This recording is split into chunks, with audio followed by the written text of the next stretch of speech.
ఒక క్వశ్చన్ అడుగుతాను, మీరు బాధపడకూడదు అయితే. అన్నగారు అన్నగారు అన్నారు, మరి సీనియర్ ఎన్టీఆర్ గారైనా, ఏఎన్ఆర్ గారైనా, లేకుంటే కె విశ్వనాథ్ గారైనా, వీళ్ళందరూ లైఫ్లో చాలా దగ్గర అనుబంధం మీ దగ్గర తెచ్చుకున్నారు. ఈ రోజు కూడా వాళ్ళ పేర్లు, వాళ్ళతో ఉన్న అనుభవాలు మాట్లాడుతున్నారు. మరి వాళ్ళు చనిపోయినప్పుడు ఆ వార్తలు తెలుసుకున్నప్పుడు ఎలా నిలబడగలిగారు? బాధ అనిపించేస్తుంది కదండి బాబు.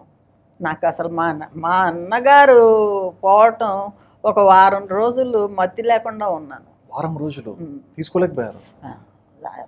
అంత ఇదే అయిపోయింది అనమాట అండి. ఏడుపే.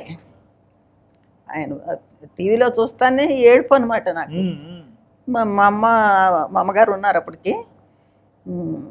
అటు బాధపడకూడదు అది ఇది అని చెప్పేసి ఓదార్చటం. నాకు ఎంత బాధ అనిపించేసిందో ఆయన పోవటం. ఆ తర్వాత మళ్ళీ నాగేశ్వరరావు గారికి ఆయనకి నేను విషెస్ చెప్పానండి ఫోన్ చేసి ఆయన పుట్టినరోజుకి.